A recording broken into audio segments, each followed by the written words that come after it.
YouTube, what's going on, guys? Today I want to do a video that I think is super important. These are the main things that barbers just don't do that leads them to fail in this industry. These are the main things, and it drives me insane because no matter how much I preach it, no matter how many times I cover these topics and I try to give people the resources, it's like it just goes over barbers' heads. And we gotta do better, guys. We gotta do better in 2021, baby. From this day forward, we gotta do better. So anyways, here's some of the things that I find barbers can get better at so that they can have a much more successful career.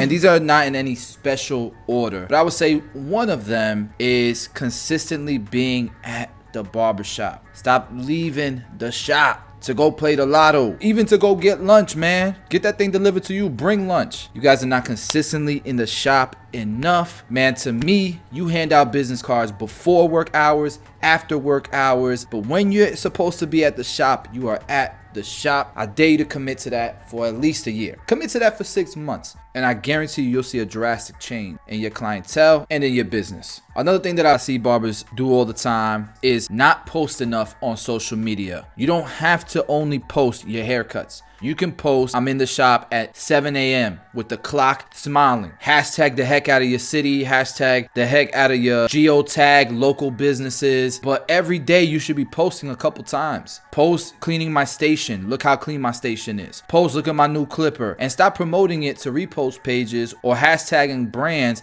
You should be hashtagging and geotagging local businesses, the area, trying to attract clientele. Now, there's nothing wrong with tagging Barbershop Connect, for example, or repost pages because you want your work to be seen within the industry. But if one of your issues is clientele, then please don't forget to also hashtag Tampa Barbers, or Barber Tampa, or Tampa Barbershop, whatever your city is, so that you could be seen as free advertising. Another thing I see barbers really mess up on a lot is not building brand equity. You're giving all your equity to these booking apps that are literally growing their database, not because they're advertising and sending out flyers and building their database with clients so that they can build your books up. No, you're coming in with your clients, making them your clients download the app, and all these clients are getting shared, they're getting put into the database, they're getting promoted other barbers that are 5-star reviews a mile down the road from you, and believe me, they're promoting these barbers to your clients that you built up. You have to build brand equity and you have to own your data. In my opinion, I would be building my own website or something. I would have my own scheduler that isn't promoting my clients to other barbers, and I'd be trying to build my brand within the city or within my town. Another thing that I see barbers really slacking on is constantly investing in themselves. You gotta constantly invest in yourself. At the very least, every time you take a class, it's a write-off. Every time you go to a barber expo or a barber show, you stay an extra couple days in between, you make a vacation out of it, check with your accountant, but that's a write-off. Anytime you buy an online course, an online academy like Tomb 45s or Foundations, that's also a write-off. Get with your accountant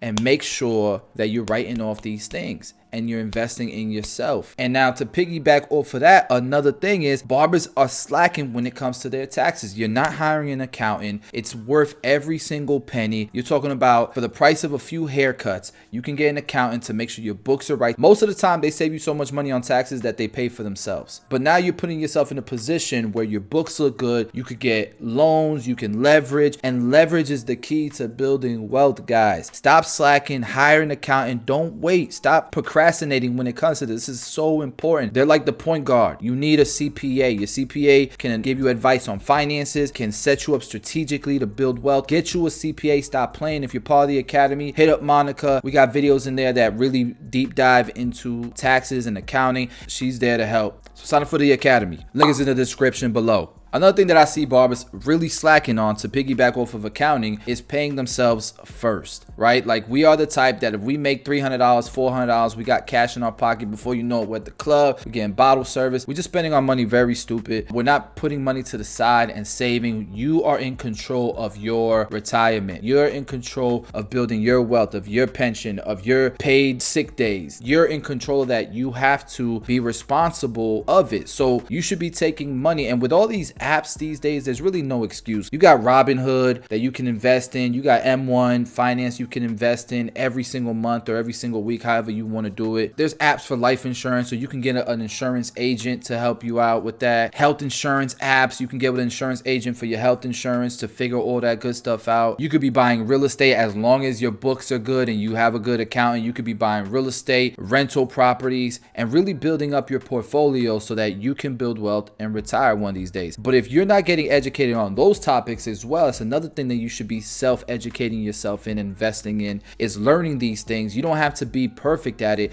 but you should be dangerous enough to speak the language with professionals in those fields. So your real estate agents, your mortgage brokers. Speaking of which, in the academy, we have a mortgage broker, my friend Daniel, who helps me out and has done a few live streams, Q&As with the guys to teach you how you can get approved as a barber for financing so that you can leverage. That's in the academy as well. And all these videos are saved and archived within the academy. Too many barbers are still renting. They're not buying their own homes. People will tell you don't buy a house, just rent. In my opinion, it's terrible advice. There's something about, let's say you're living in a house for 3 years and you're renting, and let's say it's $2,000 a month, so you're spending $24,000 a year. In 3 years, that's almost $75,000 that you paid your landlord. Well, if you owned your own house, that's 75 grand, not all of it, but let's say a portion of it goes towards the equity of the house. You're paying down the equity of the house. So when you go to move, let's say you decide to sell it, guess what? You're going to make money when you sell it, as opposed to if you rent it for 3 years, that 75 grand is gone forever. If you decide to move out of that house and keep it because you're going to buy a new house or you're moving or you're going to upgrade, then you can make the first house into a rental property. It cash flows, somebody else is paying down the mortgage, and it's an investment property, and you can do that as many times as you want to. A lot of people do it every 2 years. They move into a new house and the last house is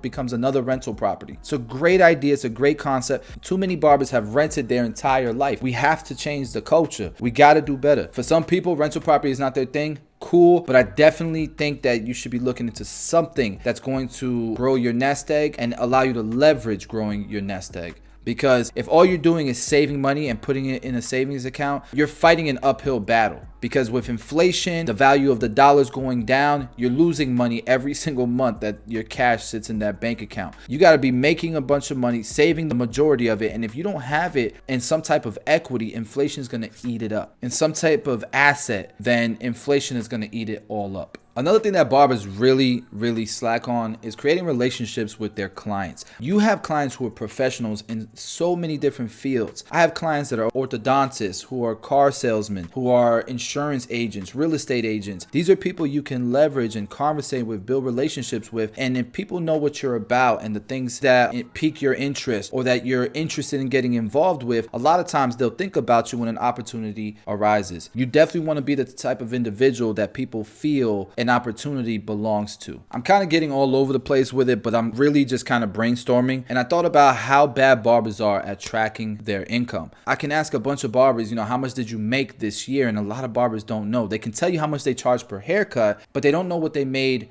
per year, and they don't know what was net and what was gross. And that's super important to understand and to be able to track with apps like QuickBooks, using Square, writing it down, keeping track of your bank account, and working with your accountant to streamline it and make sure it's as efficient as possible so that you know what your growth is year after year. One thing I've noticed too is that a lot of barbers don't have multiple streams of income. We've talked about assets like stocks and real estate. Of course, those can be other sources of income, but sometimes there's low-hanging fruit that barbers really overlook, like selling product, selling gift cards, like added services, like teaching, especially in your local area. I can guarantee you there are people who are trying to get better and are willing to book you for one-on-one hands-on classes, no matter what area you're in. There's somebody who needs help. Maybe you're not going to be charging $1,000 a class or something, but I could totally see someone willing to pay you, hourly for, let's say, 3 or 4 hours of hands-on class. I can totally see that going for a few $100, $500 for a day of hands-on classes. And maybe not $500, but still, if you're making $300 off of a 4-hour one-on-one hands-on class, I can guarantee you can find people locally who would totally love that because they've been watching so many YouTube videos. They need someone there to kind of hold their hand through it and really give them that intimate one-on-one experience, because everybody learns differently. And there's people who value hands-on learning more than visual learning, and are willing to pay you for your time. Look into that. I think too, a lot of barbershops, it's interesting because a lot of barbershop owners or even barbers who have lofts and things of that nature, we get taken advantage of. Like you'll see LA Fitness or Crunch drop off, you know, those cards with the card holder, flyer holder that says gives our customers a discount and stuff. And we put it up in our barbershop for free. Go try to talk to that same person about putting your barbershop's flyers in their gym, and they're gonna want you to have a corporate account. I mean, the guy who dropped off those flyers probably doesn't even come to the shop to get his hair cut. Nobody from their gym comes to our shop to get their hair cut, but they want us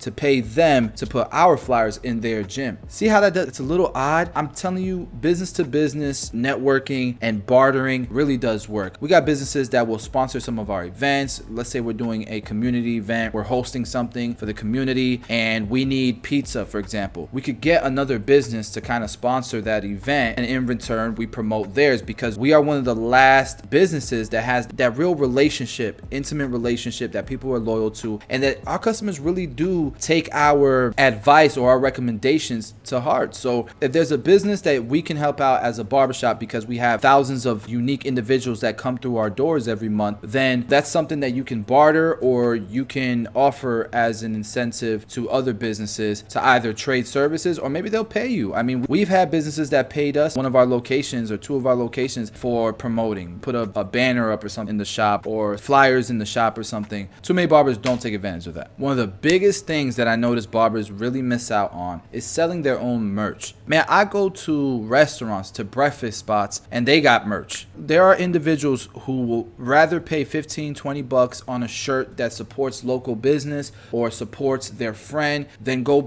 spend 15 or 20 bucks at Ross or Marshall's. You could literally, if you're Bob the Barber, you could literally make shirts, face masks, hats that say Bob the Barber, keep them at your station or in your shop or in your salon loft or suite. And so what if you only sell one item a week? You know, you sell 4 hats a month at 20 bucks. You made, after margins, after costs, you might have made 40, 50 bucks that month. Those things add up, guys. One of the major things I see barbers make a mistake at is not subscribing to my YouTube channel and smashing the like button.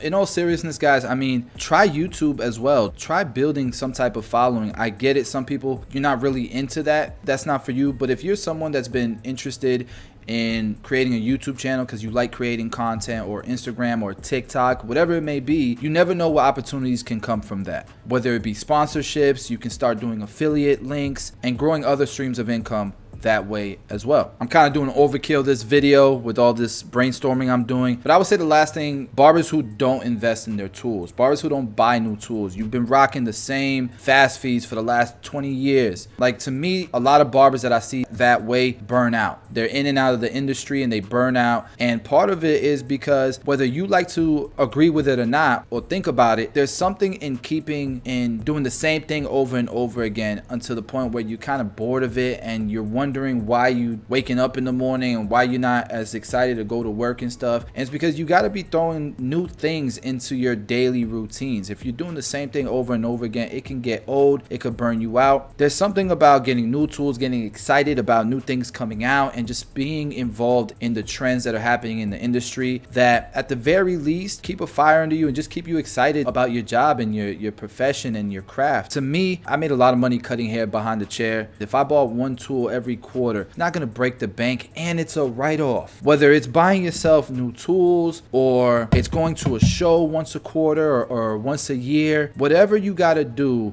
to keep yourself excited about your love for the craft. Sometimes it's just deeper than saying wants versus needs. It's really a mental thing. Spend some money in your craft, bro. I don't care if it's buying new orthopedic sneakers like some Yeezys, a new floor mat for underneath your chair, or Xbox Series X for the barbershop. So right off, baby. Anyways, love y'all. I hope this video, it could have been more organized. It was kind of all over the place, but either way, I wanted to kind of just hit you guys with some nuggets, and hopefully you guys found it useful. Love y'all. I'll see y'all on the next video.